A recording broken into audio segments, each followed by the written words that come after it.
This is the Mobile Tech Podcast, brought to you by worldpodcasts.com. Now here's your host, Tech Girl, Miriam Joie. Brought to you by Mint Mobile. Hi, and welcome to the Mobile Tech Podcast. I'm your host, Miriam Joie, and today is January 21st, 2025. It is the day before Samsung Unpacked, and I've got the lovely Nirave Gondhia here on the show. Hi, how are you? I'm delightful. So we have the phones here, and tomorrow, when you get this podcast, it'll be behind you, but tomorrow the world finds out what we're going to tell you about now. So, Nirave, Miriam. Galaxy S25 series.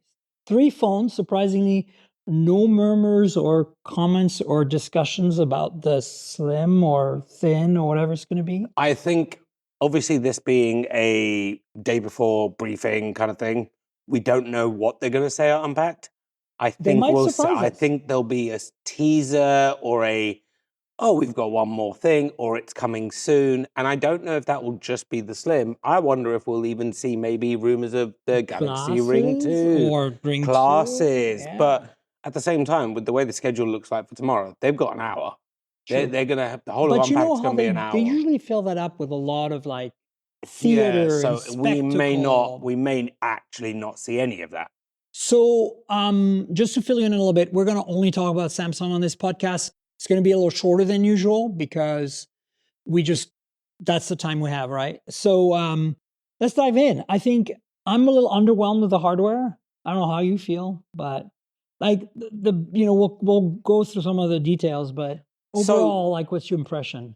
It's funny. I was asked this question 5 minutes after seeing them for the first time, and my response was, and this was by Samsung trying to find a way to be polite. I couldn't.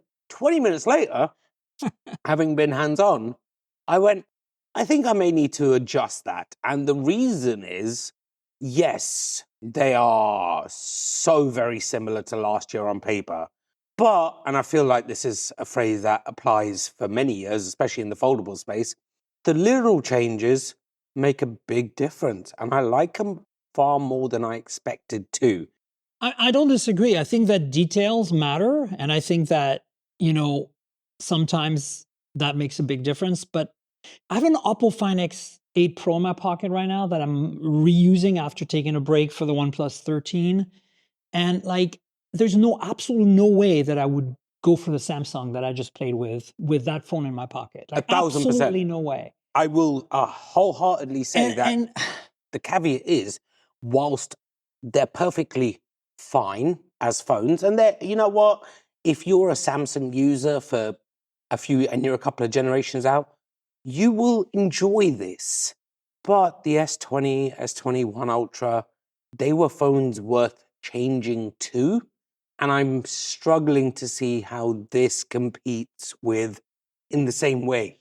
And I don't want to just single out Samsung here, right? Because it's like Apple has the same problem. Their phones are super evolutionary. As I mentioned on last week's podcast, I'm really not happy with my iPhone 16 Pro. I feel like I got ripped off.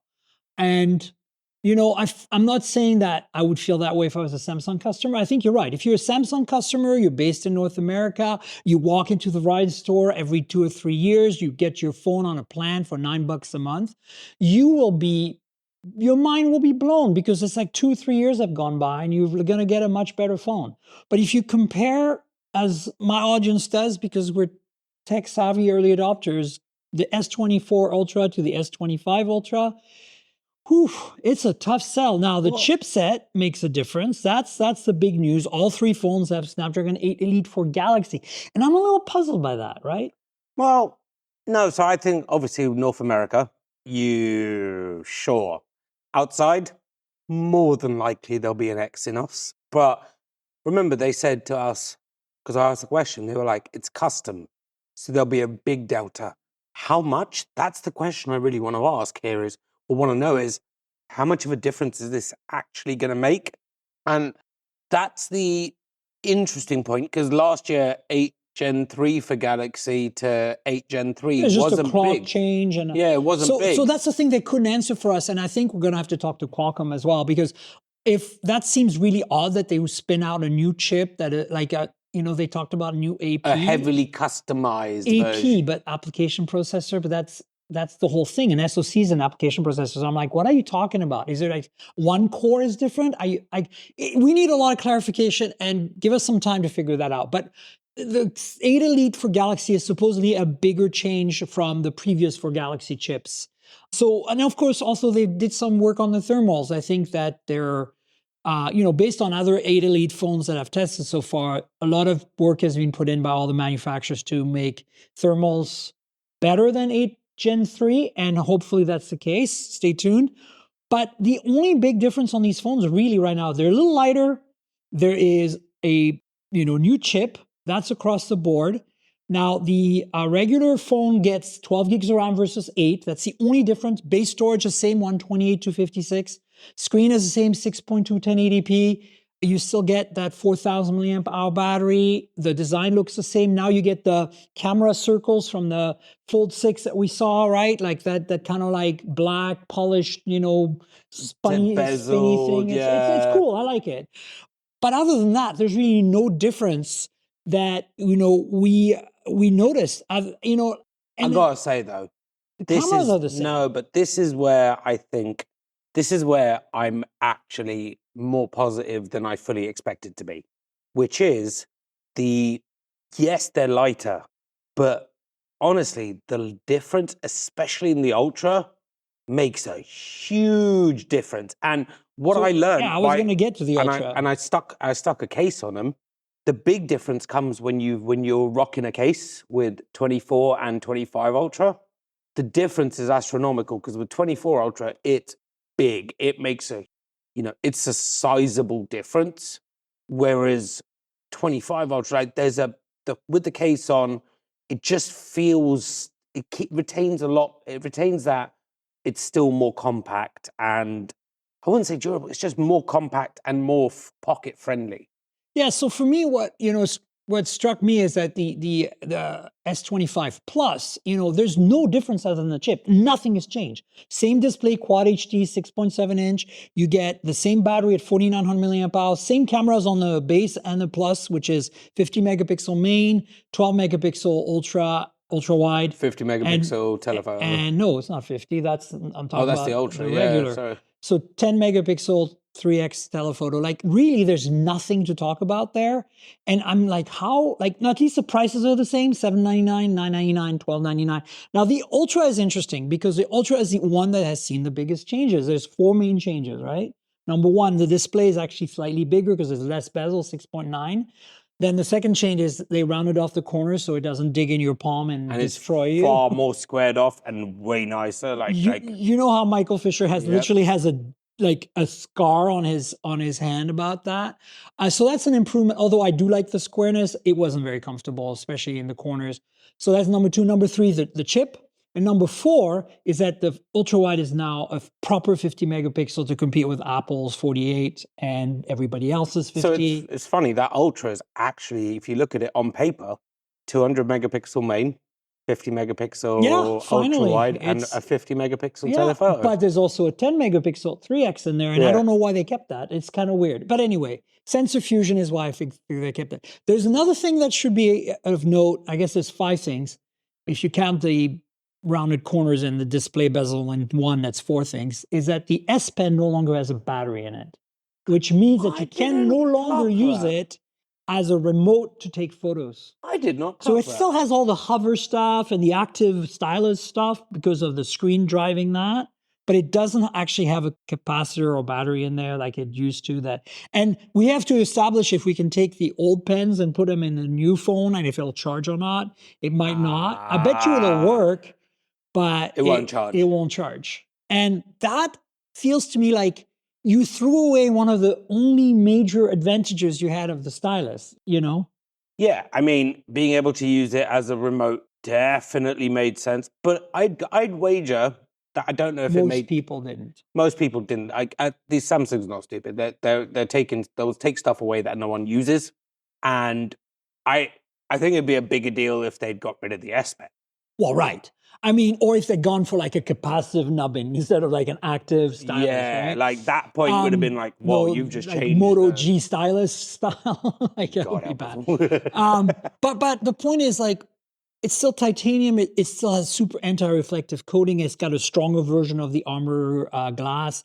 Like there are improvements here, but I am just like, I cannot get excited about the hardware. What I am actually excited about, to be honest, and you tell me what you think, is some of these AI features. And I'm not talking about the generative AI photo editing and all the summarization stuff that they've already had. I'm talking about this local LLM that's encrypted on your like Knox Samsung security chip and is just stays there unless you transfer phones, which is interesting because that means that there is a vulnerability. If you can use Smart Switch to get that onto a new phone, somebody could hack that. So No, I would be shocked if so. I know where you're going with that. I don't think you can hack that. And the reason I'll say is, when was the last time you used Smart Switch?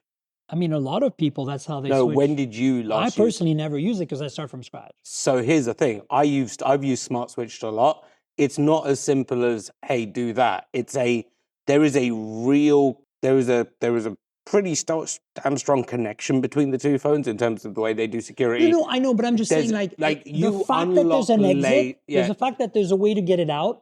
It means there's an opening.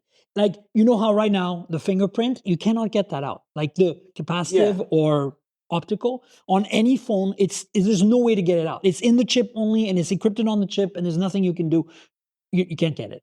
But the fact that, and that's what they originally said with the LLM. They said the LLM learns from your use of the phone and becomes your own kind of AI and that's super cool. I think that's the part that's got me the most excited about the entire thing. But, and I'm just saying that personally, I am not concerned about transferring with Smart Switch. I'm just saying that it seems odd to me that they're making such a big fuss about it being encrypted on device and in the Knox enclave. And then they say, oh, but you can copy it over with Smart Switch. That's like, I mean, it's good because you'll keep your LLM, but at the same time, I'm like, okay, so then like somebody could hack it because I just don't think I think that's a neither here nor there. Like, frankly, for the average user, it doesn't matter. But no, even when you look at the way that Smart Switch works in general, yeah, in theory you can hack it, but in practicality, what they're doing is ensuring that if you use a 25 Ultra for 3 bloody years and then you switch to a 28 Ultra, not presumably, you want that history and that local LLM to continue knowing you, because it'd be worse. No, I agree. This is important. That's why I asked the question in the Q&A. It's like, can you transfer this over? Because I want you to be able to transfer it over. Yeah. I'm just saying that it contradicts its local LLM secure, because like that's not. Like as soon as you can transfer it, you're losing some security. So I'm trying to understand. I guess it depends on how secure.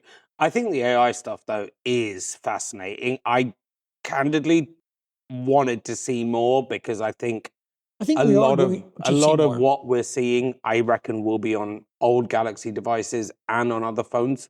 That's the impression I got. I felt like there's been a very strong partnership between Google and Samsung in the last couple of years on AI, because the Circle Search launched on Galaxy S25. But 6 weeks later, it was available. Yeah, and so I think these features they're talking about here, other than the integration of smart things, which is very unique to, and the Ring and stuff, we'll give you some examples in a second, but I think other than that, I think this is all Google. We're going to see Now Brief, Evening Brief, all of that's going to be available. I mean, I have Morning Brief on my Pixel Watch already. It's going to be available on other devices, which leaves you to the point of what's the killer USP? Well, I think the killer app here, it feels to me, is that this LLM thing could really develop into something really great. And then the other thing, that the examples they gave us of like, it detects you're falling asleep because your smart ring is smartwatch, and then it turns the volume down on your TV and turns it off. Yeah, it pops a thing on the TV in case you're actually not asleep and lets you know about it. But like integrations like that, I think this is where the ecosystem starts to make sense. Did you go to their home first look at CES? I did not. Okay, here's where I wanted to see this.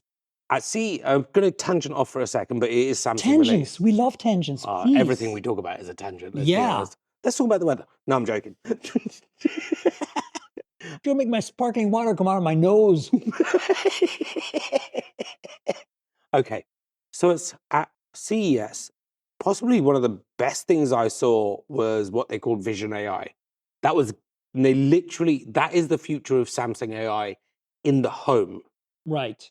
And that's what I wanted to say. And I think the only part that is relevant is what they were talking about, smart things and stuff like that. So 100%. now, Vision AI was, hey, I'm watching something on my TV, and I'm like, you see the demo example, and I'll give you some footage for this. Like, demo example was, this is a Thanksgiving meal, and you're like, oh, what's that recipe? If you can pull it will look at what's on the screen, show you what's, pull up the different recipes, and allow you to send one of those recipes directly to your family hub fridge. That's Vision AI. That there is quite possibly one of the smartest uses of AI I've seen on a consumer product. And now, 2 weeks later, and I say this like I'm sitting here coming into this going, I know this is an Android phone and you working with Google, but at some point, this needs to deliver on the ecosystem play. I honestly wanted to see, like, the AI features are perfectly fine. They're fine. They're good. They're fine. What I wanted to see was 10 more things that are, this is why, not why you buy a Samsung phone, but this is why you buy it into a Samsung ecosystem. Because it's the one thing Samsung still has 100%. that nobody else can come anywhere near close to Except for competing. Huawei, but they don't matter here. Yeah, But, no one can compete. No, one can... Xiaomi and Huawei are the only ones. Yeah, but neither of those guys, even if they were here, could compete to the same level. I agree. That's my point. And I think you're making a very good point, is that, you know, a lot of us are looking at the phones in the absolute as a phone. And for me, yes, the Find X8 Pro is a better phone in every way. But once you look at the ecosystem, then it really makes a difference. And I think, you know, Samsung has always been an ecosystem play. You know, Bixby, where is Bixby? Huh? Well, they called it a Bixby LLM.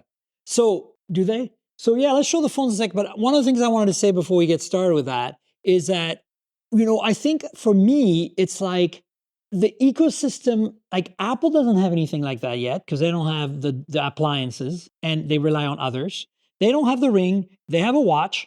They have earbuds. That's about it. They have, of course, the Mac and the tablet, and that's very highly integrated, but it's very compute centric. Whereas with Samsung, you're getting like air purifiers and freaking, in some markets, you're getting home car chargers that are smart thing capable and talk with your ecosystem. Which is amazing. Like you get everything, you get fridges, you get washing machines. And I think that's where it matters. But here's the big question. And I think in reality, this is the downfall. This is like the negative of this. It's like, I want to commend Samsung for pushing the ecosystem. But who has an entire Samsung home? Most consumers are very price sensitive and they look at a sale, like maybe Black Friday or something, and say, oh, this LG washer and dryer is on sale. I might have a Samsung TV and a Samsung phone, but now I'm going to buy the LG washer and dryer. Right? So I actually do think when it, like Samsung appliances, like your washer dryer, yes, the LG ones will be on sale, but as long as they're comparatively priced, again, having family members who are this, I think actually you could see them push that ecosystem play a lot more. It's a good color. You should hold it up. This is the S25 Ultra in some boring color. The color is also very boring. And this is a really hot color. There's a red for the regular. Coral red. It is pink and bloody gorgeous. It's kind of amazing because under light, as you move the phone, it goes from pink to orange to pink to orange. It's like a pearlescent almost. Do you know what it is? It reminds me in so many ways of the Huawei P20 Pro in that fire color. Right. Here is the Plus in a kind of a mint green. So the point is, we have the phones here, and you know, yeah. I'll be honest, mint side, this navy is the winner. So those are the base colors. That pinkish red, whatever coral is a special you have to buy online. Online exclusive, Samsung.com. And I didn't realize that the green, the kind of light minty green Ultra was I grabbed it thinking, oh, this is a regular color. And this is the problem with the colors. They're so, other than the blue and the red, the coral, I think they're boring AF. Like Samsung. Last year you gave us a purple, not a special order, a purple S24 Ultra. That's the one I have. Wait, there was a violet, purple? whatever. Oh, the violet. Yeah. Amazing. Gold and violet, like, wow. And now we're getting this. Wah, wah, Well, wah. for those who are wondering what this looks like, this is the navy. There is one great example. Galaxy Note 8, Best Buy exclusive. Virtually identical navy, Like, okay, but absolutely bloody gorgeous. let's grab the 4 Ultras for a second. I can show you how boring the colors are.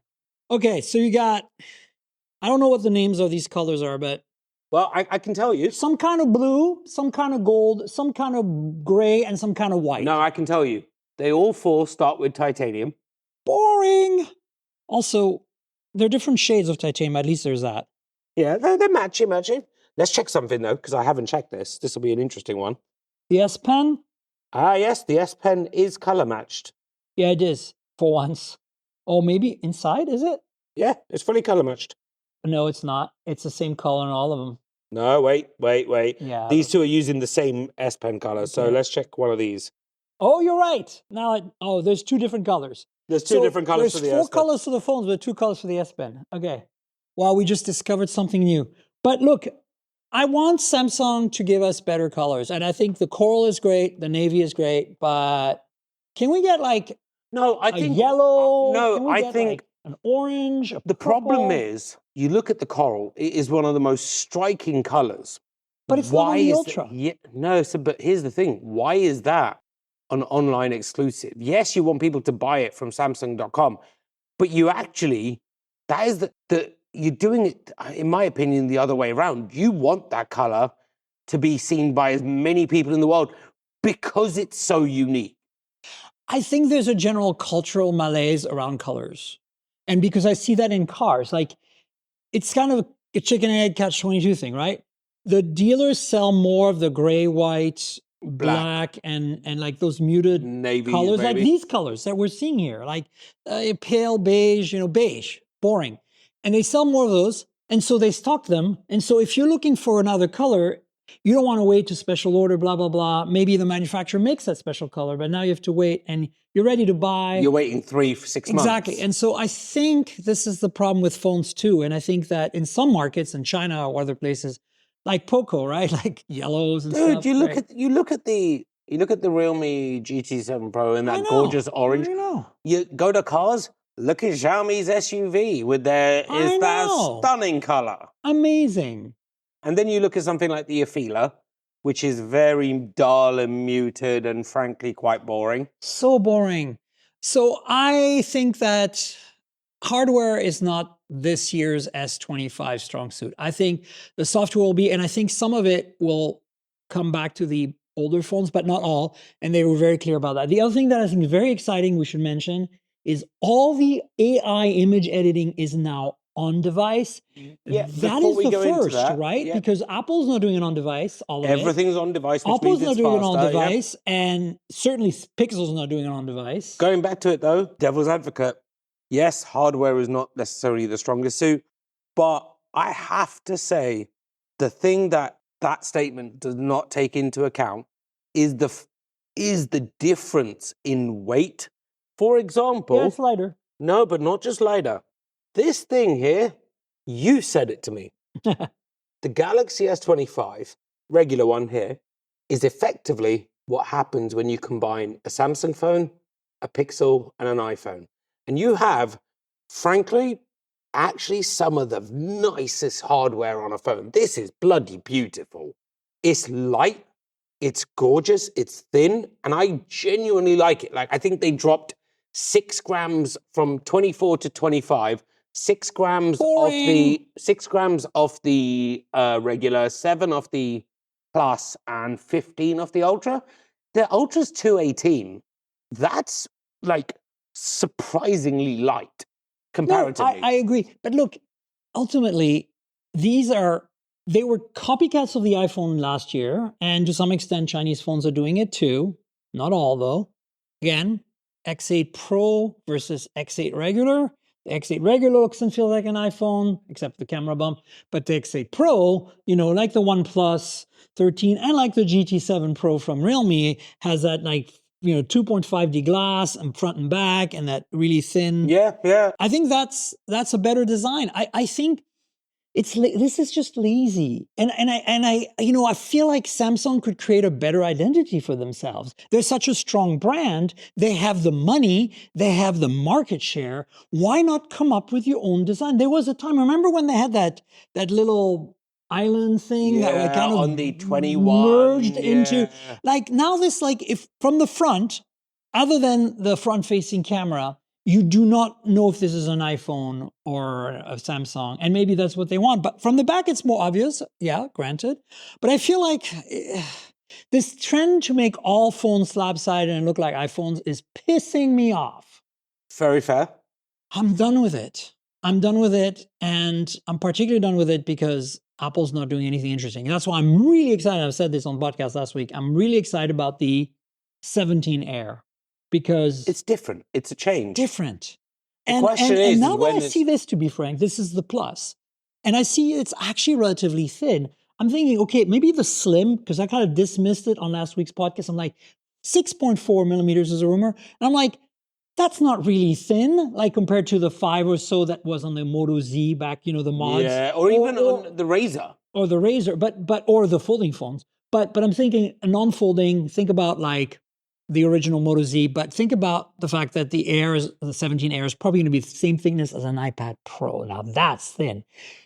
But now I'm seeing this in my hand and I'm like, without the camera bump, and even the camera bump's not that thick. I'm like, okay, so if you make that a little thinner, that's actually going to feel thinner. So maybe I'm going to give them the benefit of the doubt that the thin is going to be interesting. Now, of course, the question is, will they sacrifice battery life? Because they have to. Well, no, because these still don't use silicon carbon anodes.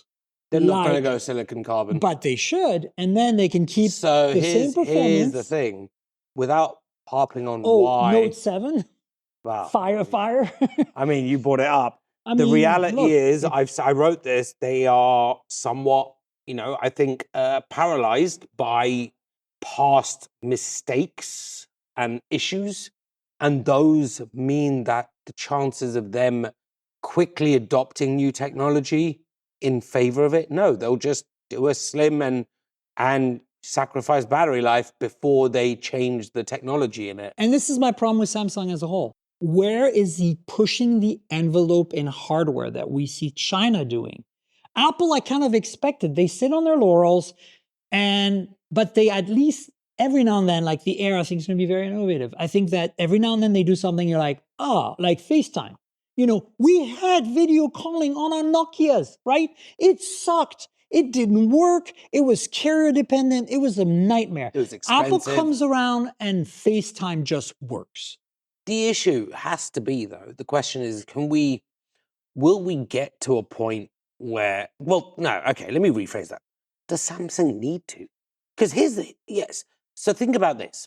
I'm going to caveat that entire question with, from our perspective as a bunch of nerds who go to these things, and I think, frankly, a lot of people, having talked to people so far, and you'll see something of that on my nature on my channel soon, a lot of people are like, same thing, same again, quite bored, etc.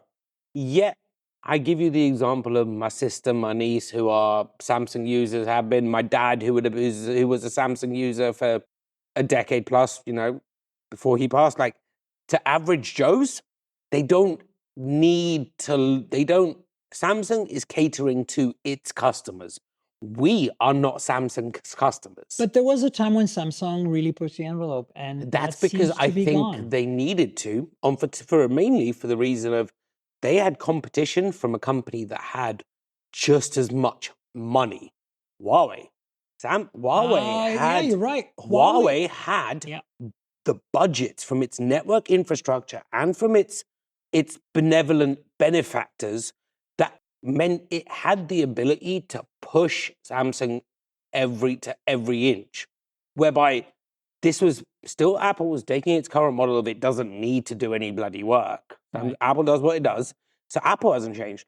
What changed was Samsung no longer has a company fighting it in every corner to the same level. Right. Yet, and I wrote this no more than a month or two ago, there is still one company out there that if it got its shit together, mind my language, if it is the only company that I think has even bigger scale, and it is one of the biggest companies in the world. Who? BBK Group? No. Xiaomi. BBK can't touch them. Xiaomi Can't touch them. There's only one company that could force Samsung like a out phone of it. manufacturer? Yep. You use it all the time. Oh, Google? Yeah. They're not that big. They're small fry. Come on. You gotta let me finish. What I wrote was, the secret to Samsung is, yes, they have a lot of scale, but if they had a few bad quarters from their phone division, they still have a big enough business supporting it, just like Huawei did. Right. That as a big company, you don't need to stress as much. Right. Google has enough scale as a major company Right. to be able to fight and not have to, and to be able to push Samsung in every corner. Again, would they? No, but the smart move is if I was Google, Yeah. I would 100% at the alphabet level be 100% be going, okay, we have ability here to not just make search, but because again, if they end up being forced to divest, they're really screwed in many ways, Oh, yeah. Yeah. But until they are, can you imagine if they were willing to go, we're willing to take a bit of a haircut and to put as much money into advertising as we need to for all of the Made by Google series, because it's not just the hardware. Made by Google could quite easily apply to YouTube advertising and things like that. No, I get as that. a brand level. So they're the only company that I don't think they would, but I feel like there's an opportunity. And if they were to take that opportunity, is when you would see Samsung start to go, oh crap. Yeah. No. Because now they have to worry. I agree. But you're right. Losing Huawei in the West really made both Apple and Samsung very complacent. But that's why I brought up Oppo and Xiaomi or BBK Group, because I was like, okay, you're talking about phones. Like the ones that are still innovating hard, in my opinion, are Xiaomi and BBK Group. Yep. And you know, well, even Honor, 200 megapixel, 3x telephoto. I think Honor is as well. I think the problem with Honor is that they are not doing that great with their software. Like the AI is interesting that they're doing, but their software just it just feels like, EMUI from 4 years ago, 5 years ago. And I'm like, okay, guys, we've told you this for a few years now. Please fix it. I appreciate when the Magic V3 still blows my mind every time I touch it. Every time. Outstanding. The foldable. hardware there is just what? By far, right now, still my favorite foldable phone. I mean, in terms of hardware, yes. I think in terms of overall experience, Pixel 9 Pro Fold. No, so I'd say that, and I agree with you to an extent, and then I go back to my OnePlus Open. And then I go back to my Pixel 9 Pro Fold, and I'm like, it's just not. Doesn't land in the same way that. But you just talked about Google, and that's the problem with Google, is that Google and Samsung have this symbiotic relationship, right? Like we're seeing it here with Circle to Search last year, and now some of these AI features. And I absolutely guarantee you, Samsung doesn't want to talk about it, but we'll see on Google phones in 3 weeks, right? But and then there's a whole Exynos, tensor thing. So, if Google went ahead and did something with Qualcomm, like an 8 Elite for Google or for Pixel or whatever, and, maybe improved some of the things on it. I think in terms of hardware, the 9 Pro Fold is pretty solid, but I think the 9 Pro and Pro XL in particular are finally at the scale of this or an iPhone, right? Oh yeah, finally. The 9 Pro is by far the best Google phone ever made. So I think right now Google and Samsung are too intertwined to kind of do this kind of competition you're talking about. But that's why I feel like it helps Samsung be more complacent in terms of hardware. And also, Google is not a hardware company. Google will put more energy and effort into the software and the experience and the AI. In some ways, that's great, because you know how much I love my Pixel experience. But in some ways, when I look at what I want is the Magic V3 or the Oppo Find N5 or whatever, OnePlus Open 2 with the Pixel software. That's what I want. That's the ultimate. I don't know. I mean, we've tangented away from Samsung. Which is ironic. What else is there to say? The opening conversation was, this conversation is going to be all about Samsung. No, but it is all about Samsung, I'm right? messing. It's fine. I just I'm feel going back to it and go, You know what? The biggest negative on the Pixel series for me, and don't get me wrong, I've written on Android Police enough that when I worked there, I was like, yeah, I'm surprised by just how good the Pixel software is. But in the exact opposite to you, it's still Pixel software. And it is It has for a me, flavor, it has a flavor. just like Samsung And I software think it's a flavor that I dislike because Yeah. I find it's a waste of space in a lot of times. And like, this is why you're here, because I know you're a big Samsung fan. So for me, I'm going to be slightly biased against Samsung by default. So I wanted to compensate that for having you on, because you are genuinely a fan of. So I've One used, UI. yeah, I mean, I've used Samsung phones, Forever. Galaxy S1, all the way through for every 6 months, switch between S and Note, S and Note, S and Fold, S and Fold. And ironically, I have not used a Samsung phone as a daily in over 6 months. Wow. What have you been using then? I have been using Find X8. I have been Yeah. using V3 and the OnePlus 13. And I'll tell you why. It's so good. It's in a case. What is that? X8 Pro? Yeah, X8 Pro. Because what they've did was they did everything that Samsung did, which is I love them because it's all about as much software and every feature on the thing. I mean, there's an irony that when Samsung said in their thing, we know our settings menu is a mess. So that's why we built an AI that will allow you to search your settings menu. Okay. That's clever. No, but hang on. Also very apt. Exactly. Hang on. I was like, that is so Samsung. Because look, instead of like, let's simplify the settings menu and remove some stuff, why not? How are you? Because if you end up doing that, you end up you end up in a scenario. You're patching a bug with another bug. You end up in a scenario where it looks a lot like a Pixel settings menu, and the Pixel settings menu isn't easy to use. The fact is, unless you remove options, you end up with a lot of options, and you have to either remove options, or simplifying them still puts you 4 or 5 steps away. What they're doing by adding an AI and trying to do it that way, I think is super clever. It's clever, but it's kludgy. Like you're basically putting software on top of software to patch the fact that it's too hard to use the software. So my gut feeling is, why don't you simplify it in the first place? We don't need all these settings. Yeah. Have you used an iPhone? It has a million settings. Yes, it does. I mean, comparatively to... No. Okay. It has a million settings. There is a difference. It's just organized.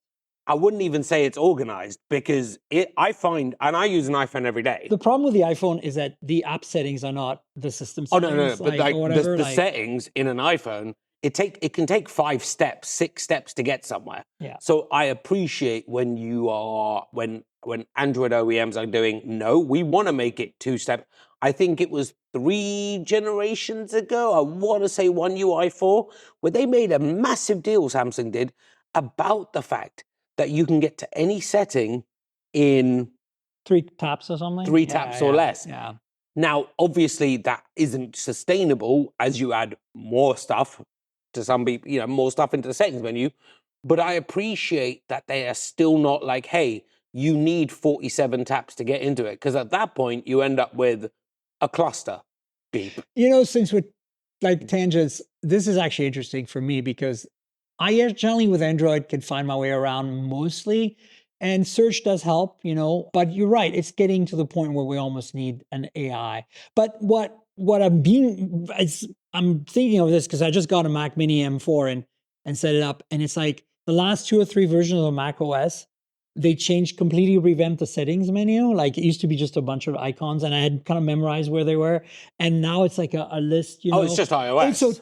It's a total nightmare. Like I cannot find anything. The only way I find settings on my Mac now is to actually type it in.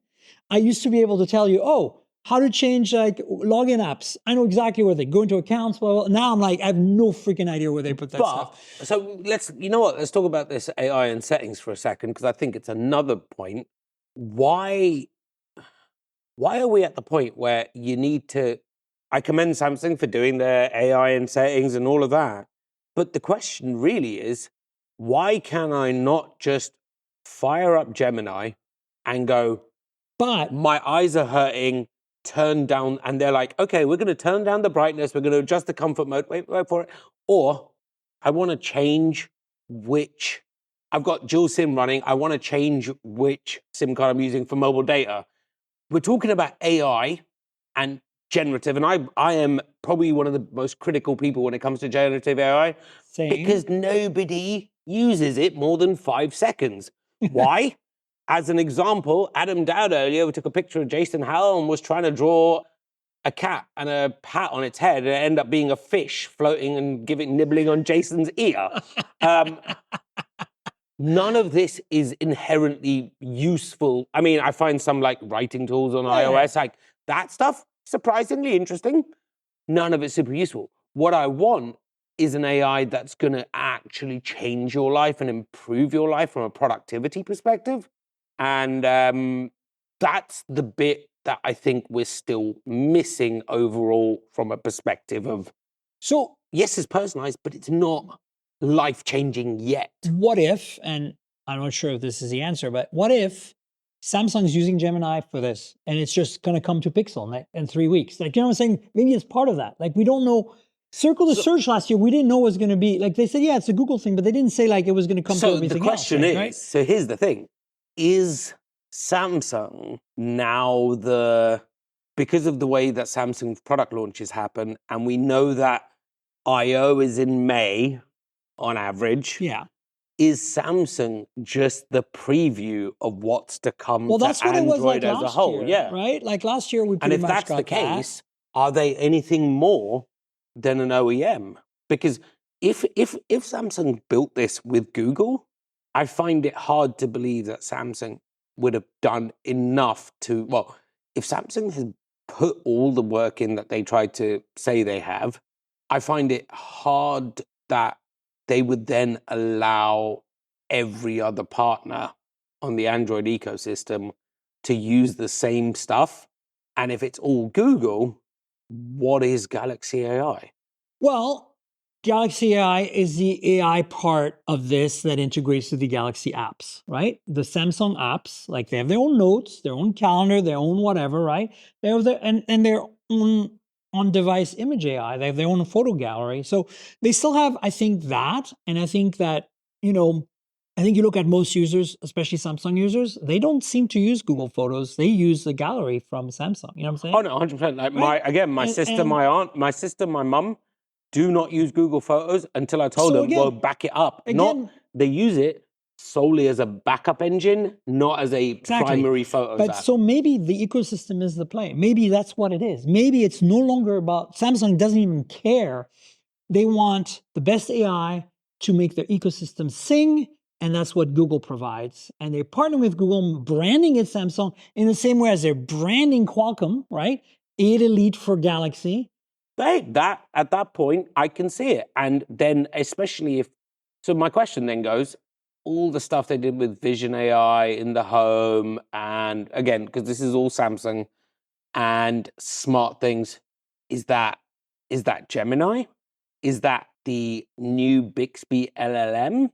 Is that a combination? Because that actually, I think, will be the most telling example of what's to come in the future. I think the other thing to set aside here is that they might be creating their own models, like Bixby LLM or whatever, that built-in LLM for your, letting you have it, your personalized, built on Gemini infrastructure, right? Like built. So they're using Gemini as instead of having to develop their own full AI agent. Right. So that's why on a Pixel, that's going to be a different experience.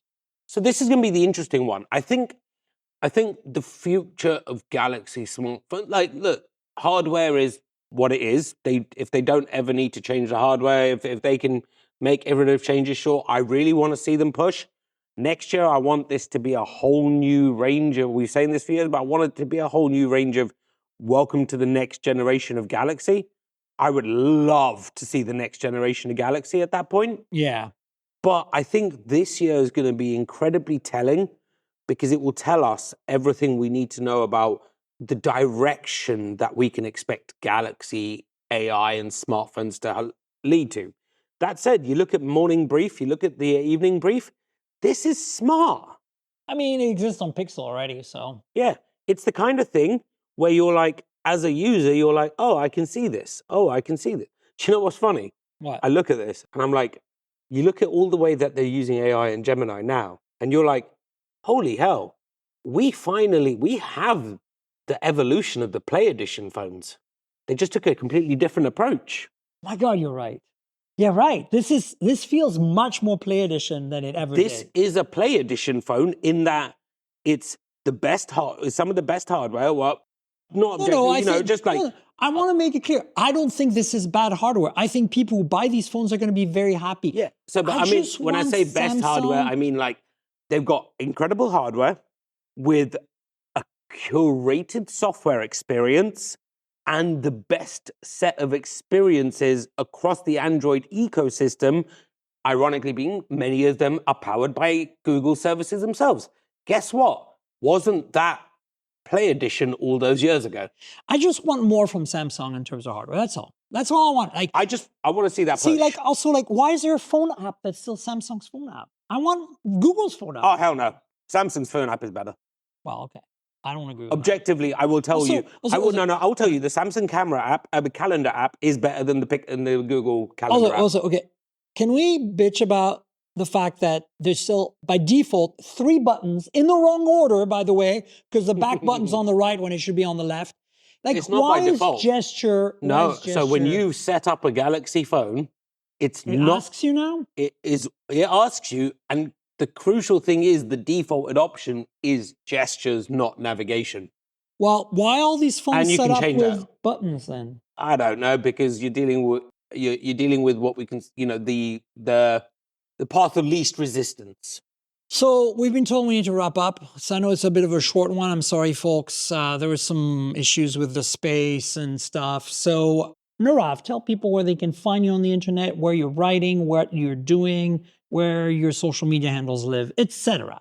Etc. indeed. Well, I'm Nirav. You can find me at Nirav, Nirave, or at NiravG, Niraveg. I had to think about that. Yeah. For a second, it was Nirav Egg. Egg. That'll find me on Twitter, Instagram. You can also find me at hot.tech, and the social handle for everything is HOTDOTTECH.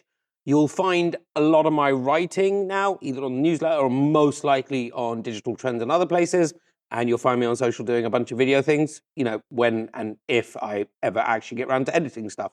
Oh, editing. So I'm sure in 26, you'll hear me talk about 2025 stuff. I have so many unedited unboxing videos that I never post. It's ridiculous. Anyway, sorry about that. But time, I run out of it all the time. You know where to find me, folks. I'm at Tankgirl, TNKGRL, like the comic book character, drop the vowels on all the social. I'm on that terrible platform still because some of you are there. I'm on Blue Sky, I'm on Threads, I'm on Instagram. That's where you'll find me. So please, talk with Nirav and I on these platforms. The podcast lives at mobiletechpodcast.com or on all the big podcasting apps. If your app lets you rate or review the show, please consider doing that. That helps a lot. And then the YouTube channel is youtube.com/mobiletechpodcast. You know how YouTube works. So like, subscribe, tell your friends, click the bell. There's some rare occasional unboxing videos. You'll see a hands-on video with the Samsung phones this week. And then finally, you know about the Patreon, patreon.com/Tankgirl. That's patreon.com/TNKGRL. If you want to support me, please consider joining the Patreon. You get a video version of the podcast. You get Trust it about... me, you want to see the video version of these podcasts. They're fun. Exactly. You get it about a day in advance, which is great. And it's $5 a month for every show on video every week. So consider helping me out with Patreon. And finally, I want to thank our sponsor, Mint Mobile. You know I review a lot of phones, so I'm constantly juggling multiple devices. While that's fun, it also means I'm spending a lot of money for wireless service on multiple SIMs. Thankfully, there's Mint Mobile, and that's who I'm teaming up with for today's podcast. If you want to save money on your wireless service, switch to Mint Mobile. You've probably seen the Mint Mobile ads featuring Ryan Reynolds, but let me quickly tell you how fantastic their service is, especially for tech-savvy early adopters like us. Mint Mobile offers premium wireless for as low as $15 a month, and you don't have to sacrifice any coverage, speed, or data. They're built on the nation's largest 5G network. They keep costs low because they sell direct to you online. They cut out the retail stores and salespeople. Why should you pay more than you have to for access to the same network? In my experience testing phones, Mint Mobile delivers the same data speeds and call quality as the big three for a fraction of the cost. Switching to Mint is super easy. Thanks to their eSIMs, you can sign up and activate immediately right on your phone from the comfort of your home. No more standing around waiting in line at a big wireless store. You can keep your current devices and phone number and easily switch services. And if your phone isn't eSIM compatible, Mint will ship you a new SIM card free of charge. The whole process only takes 15 minutes, and if you get stuck, Mint has a great customer service team to get you through it. All Mint Mobile plans include unlimited nationwide talk and text, plus lightning-fast 5G and free mobile hotspot. Mint will show you how much data you use each month and recommend plans that save you money. Mint also offers a modern family plan that lets you set up a super affordable family plan with as little as 2 lines. Use my link, mintmobile.com/mobiletech, to get premium wireless starting at $15 a month. Stop paying more than you need on your wireless bill and start saving big with Mint Mobile. And I want to thank you, Nirave, for joining me and waking up really early for the content capture this morning. For everyone who needs to know, I was meant to be doing my content capture now, and Miriam forced me to get out of bed 2.5 hours early. I know. I made you do it at 8 in the morning. Y'all will realize quickly that 10:30 in the morning is early for me. 8 o'clock in the morning is usually when I haven't gone to bed yet. So thanks, Nirave. So you'll hear this on at least the next 6 podcasts because I like to bitch and moan a little bit. Folks, stay tuned. We'll have another show next week. And until then, cheers, everybody. Cheers, darlings.